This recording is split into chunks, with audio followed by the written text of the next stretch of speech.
নমস্কাৰ এই মুহূৰ্তে আহি পৰিছে ৰাতিপুৱাৰ কেইবাটাও বিগ ব্ৰেকিং নিউজ আজি হৈছে 13 নৱেম্বৰ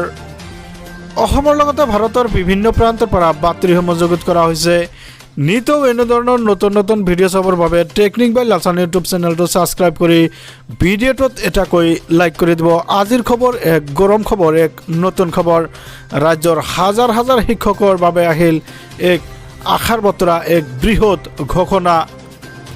৩৬,০০০ শিক্ষকৰ বাবে চাকৰি নিয়মীয়াকৰণ কৰিব এইখন ৰাজ্য চৰকাৰে হয় ৰাজ্য চৰকাৰে দিছে শিক্ষক সমাজলৈ এক ভাল খবৰ লাভ কৰিব পৰিয়াল পেঞ্চন আৰু আন সুবিধা লাভ কৰিব শিক্ষকসকলে শিক্ষামন্ত্ৰী ৰণোজ পেগুৰ বৃহৎ ঘোষণা শিক্ষামন্ত্ৰী ৰণোজ পেগুৱে দিছে এই ঘোষণা স্বাধীনতা দিৱসত মুখ্যমন্ত্ৰীয়ে কৰা প্ৰতিশ্ৰুতি পূৰণৰ বাবে আগবাঢ়িছে ৰাজ্য চৰকাৰে ইফালে সমগ্ৰ শিক্ষাৰ অধীনত আৰু ষ্টেট পুলৰ ঠিকাভিত্তিক শিক্ষকৰ বাবে প্ৰযোজ্য হ'ব এই নিয়মসমূহ সমগ্ৰ শিক্ষাৰ অধীনত ২৫,৫০০ আৰু ষ্টেট পুলৰ ৯,৫০০ শিক্ষকৰ কৰা হ'ব নিয়মীয়া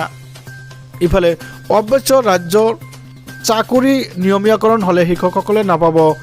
পূৰ্বৰ নিৰিখত দৰমহা নতুন নিযুক্তিৰ হাৰত লাভ কৰিব শিক্ষক সমাজে দৰমহা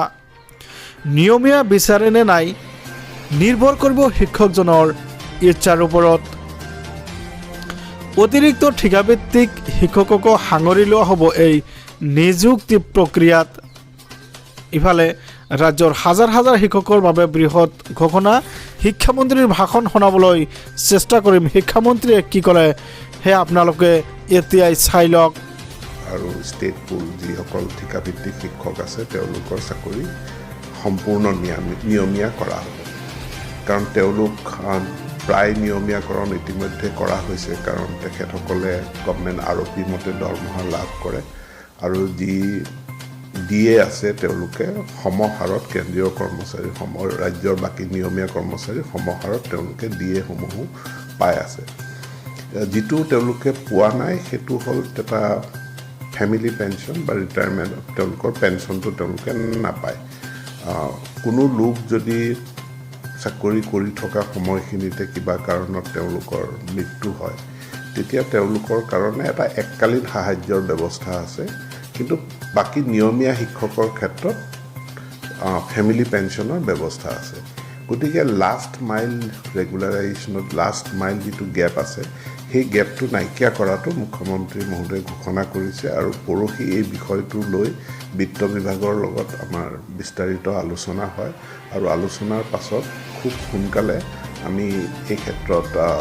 আমি এটা চূড়ান্ত সিদ্ধান্ত গ্ৰহণ কৰিম এটা কথা হ'ব পাৰে নিয়মীয়াকৰণ হ'লে যিদিনাখনৰ পৰা নিয়মীয়াকৰণ হ'ব সেই দিনাখনৰ পৰাহে তেখেতৰ ছাৰ্ভিচটো কাউণ্ট হ'ব পূৰ্বে কণ্ট্ৰেকচুৱেল পিৰিয়ডটোত তেওঁলোকৰ যিখিনি আছিল ইনক্ৰিমেণ্ট পাইছিল সেই ইনক্ৰিমেণ্টখিনিৰ কণ্টিনিউৱেশ্যন তেওঁলোক নহ'ব এইটো এটা সম্পূৰ্ণ নতুন নিযুক্তি ধৰণৰ হ'ব এতেকে বহুতৰ হয়তো দৰমহাৰ পৰিমাণটো কমি যাব তেওঁলোকে এতিয়া যিমান উইথ ইনক্ৰিমেণ্ট যিটো দৰমহা পাই আছে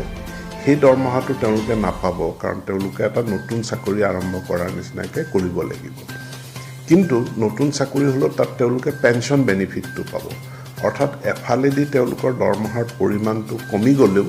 কিন্তু পেঞ্চন বেনিফিট অৰ্থাৎ এটা এক ধৰণৰ ফিনেন্সিয়েল ছিকিউৰিটি এটা তেওঁলোকৰ ইয়াত এড হ'ব গতিকে এনেকুৱা সম্ভাৱনা আছে আমি হয়তো অপশ্যন দিম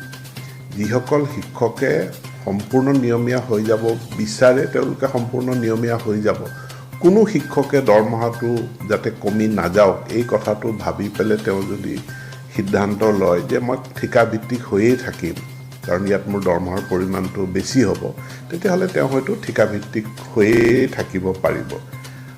আমি খুব এই মাহটোৰ ভিতৰতে এটা চূড়ান্ত সিদ্ধান্ত গ্ৰহণ কৰিম এই ক্ষেত্ৰত নাই এতিয়া যিমান হয় সকলো NPSই হ'ব এতিয়া নতুন যিমান চাকৰি 2005 চনৰ পাছৰ তেওঁলোকৰ আজিৰ তাৰিখলৈকে বৰ্তি থকা যি ৰুল আছে সেইটো NPSই হ'ব আমাৰ সমগ্ৰ শিক্ষাৰ অধীনত ২৫,৫০০ গৰাকী ঠিকাভিত্তিক শিক্ষক আছে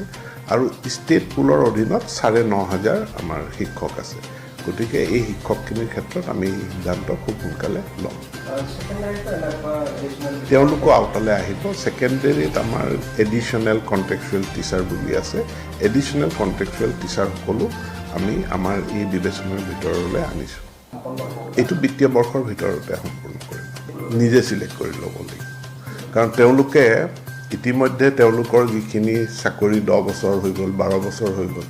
তো যেহেতু আৰপি মতে তেওঁলোকে দৰমহা পায় বাকী সকলোখিনি পায় গতিকে তেওঁলোকৰ ইনক্ৰিমেণ্টবিলাক হৈ আহিছে ইনক্ৰিমেণ্টবিলাক পাই তেওঁলোকৰ দৰমহাটো বেছি হৈছে কিন্তু এতিয়া ৰেগুলাৰাইজেশ্যন হ'লে তেওঁলোকে এক প্ৰকাৰ এটা নতুন চাকৰি জীৱন আৰম্ভ কৰাৰ নিচিনাকৈ কৰিব লাগিব দৰমহাৰ পৰিমাণটো আকৌ ষ্টাৰ্টিঙৰ পৰা যিটো হয় সেইটো আৰম্ভ হ'ব তেওঁলোকৰ কিন্তু এইবাৰ ইয়াৰ লগত পেঞ্চনটো এড হৈ যাব চাওক আমিতো 1 লাখটো পাৰ কৰি গুচিয়ে যাম